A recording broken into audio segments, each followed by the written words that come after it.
Hello everyone, welcome to my YouTube channel. तो guys, जब भी हम बहुत ज़्यादा भावुक होते हैं ना, चाहे वे बहुत ज़्यादा खुशी की वजह से भावुक हो, चाहे किसी भी बहुत गहरे अवसाद या ज़िंदगी से हमेशा के लिए किसी के जाने का गम हो, तो ये ऐसी स्थिति होती है कि हम किसी से बात नहीं कर पाते और हम ना ही अपने इमोशन शेयर कर पाते हैं। क्योंकि यदि हमको कोई बहुत बड़ी खुशी के रूप में उपलब्धि या जीत मिली हो, तो हमको पुरानी सारे कष्ट, संघर्ष, जिन लोगों ने ऐसी परिस्थिति में हमारा साथ दिया हो, वो सब बातें किसी पिक्चर के टाइटल की तरह हमारे माइंड बोर्ड में घूमने लगती हैं। और यदि हम अवसाद में हो, हमसे हमारा कोई अजीज मित्र या फिर कोई जानने वाला दूर चला गया हो और हमने कुछ पाने के लिए रात दिन मेहनत की हो और हमको सफलता न मिली हो, तो कुछ समय के लिए हमारा मस्तिष्क एकदम शून्य में चला जाता है। तब ऐसी परिस्थिति में हमारे सबसे ज़्यादा नज़दीक संगीत होता है,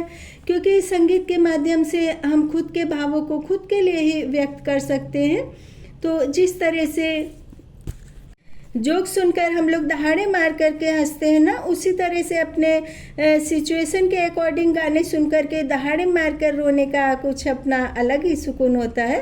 तो संगीत के माध्यम से हृदय में मिठास घोलने वाली, माँ की ममता सिलोरी सुनाने वाली हमारी संस्कृति त्योहार को संगीत के माध्यम से और भी ज़्यादा पारंपरिक बनाने वाली जानी मानी भोजपुरी गायिका शारदा सिन्हा जी, जिनका छठ पर्व के दिन देहांत हो गया था और अपनी अंतिम सांसों, अंतिम क्षणों तक अपनी आवाज़ में सुरों को इन्होंने जिंदा रखा था। तो शारदा सिन्हा जी का जन्म 1 अक्टूबर 1952 में हुआ था और बिहार में जन्मी शारदा सिन्हा जी मैथिली, भोजपुरी और मगही में गाए लोकगीतों के लिए जानी जाती हैं और उन्हें भारत सरकार द्वारा पद्म श्री और पद्म भूषण अवार्ड से सम्मानित किया गया। और इनका जन्म मध्यम वर्गीय परिवार में हुआ था। इन्होंने बचपन से ही गायन और नृत्य सीखना प्रारंभ कर दिया था और शारदा सिन्हा जी ने पटना विश्वविद्यालय में अपनी शिक्षा प्राप्त की थी और विवाह के बाद इनकी संगीत साधना का ससुराल वालों ने विरोध किया, लेकिन इनके पति ने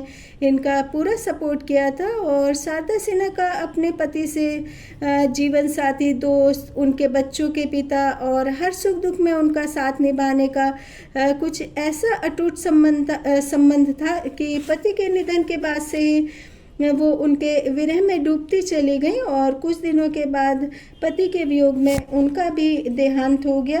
और शारदा सिन्हा जी ने 80 के दशक में मैथिली, भोजपुरी और मगही भाषाओं में कई पारंपरिक गीत गाए और भारत सहित विदेशों में भी इनके गीत लोग बहुत ज़्यादा पसंद करते हैं। और लोकगीतों के अलावा उनकी श्रद्धांजलि नामक एल्बम काफ़ी लोकप्रिय रही, जिसमें उन्होंने मैथिली कवि विद्यापति जी के गीतों को आवाज़ दी थी और वो कैसेट का युग था। और शारदा सिन्हा जी के भोजपुरी गाने जैसे प्रीतिया काहे ना लगावले, पटना से बेदा बुलैदा और नरजा गैलिन गुइया, उसके अलावा पनिया के जहाज से पलटिया बानी, अहिया पिया, उसके अलावा और बतावा चांद के एकरा से कहाँ मिले जाला जैसे गाने उत्तर प्रदेश और बिहार के पूर्वांचल में बहुत ज़्यादा लोकप्रिय थे।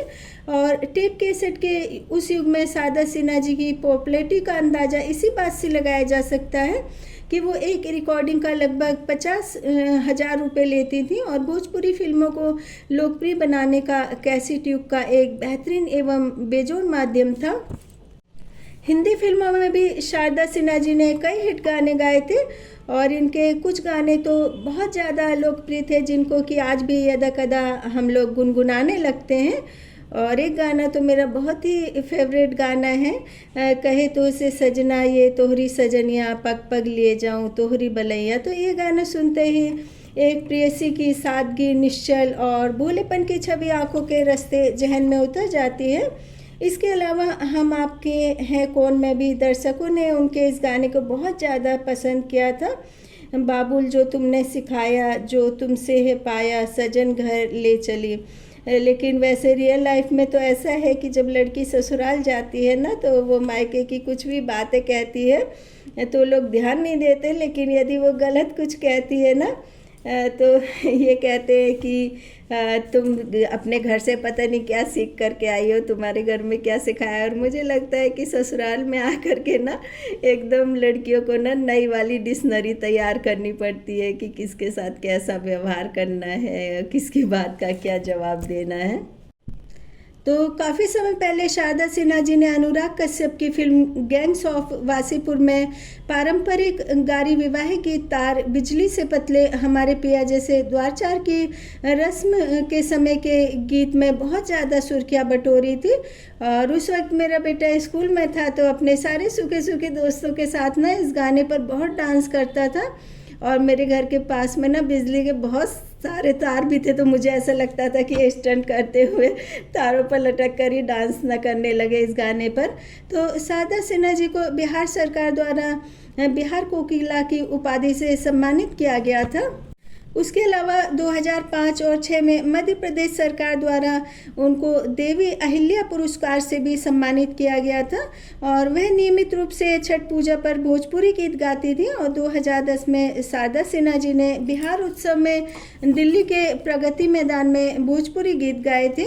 और छठ के व्रत के दौरान छठ के गीतों में केलवा के पात पर उगलन सूरज पल झाके झुके छठी मैया हो दीनानाथ बहगी लचकत जाए रोजे रोजे उगेला सुना छठी माई जोड़े जोड़े सुपाना तो सुपावा। तो ये गाने प्रासंगिक है और छठ के दौरान भक्ति गीत बहुत ज़्यादा सुनते भी हैं और गाते भी हैं। और इनका विवाह 1970 में ब्रज किशोर सिन्हा जी के साथ में हुआ था। और इनके एक बेटे अंशुमन सिन्हा हैं और बेटी वंदना है। और 22 सितंबर 2024 में ब्रेन हेमरेज से शारदा सिन्हा जी के पति का निधन हो गया था। और शारदा सिन्हा जी 2017 से मल्टीपल माइलोमा नामक एक बीमारी से पीड़ित थी। और 5 नवंबर 2024 को उन्हें एम्स हॉस्पिटल दिल्ली में वेंटिलेटर सपोर्ट पर रखा गया। वैसे बहुत समय से उनकी तबीयत खराब चल रही थी, जब उनके हस्बैंड का देहांत हो गया था उसके बाद से ही। लेकिन 5 नवंबर 2024 को 72 वर्ष की आयु में एम्स हॉस्पिटल में उनका निधन हो गया। और उनका अंतिम संस्कार 7 नवंबर 2024 को पूरे राजकीय सम्मान के साथ पटना में किया गया था। और शारदा सिन्हा जी को अपने आखिरी दिनों में भी दुनिया से अलविदा लेने का एहसास हो गया था। और फिर भी उन्होंने अंतिम सांस तक संगीत का रियाज जारी रखा। और मेरा ऑडियो पसंद आए तो लाइक करें और सब्सक्राइब ज़रूर करें। और मेरे चैनल के माध्यम से आसान तरीके से किसी भी विषय, व्यक्ति, कुकिंग एवं धार्मिक विचारों की जानकारी प्राप्त करें।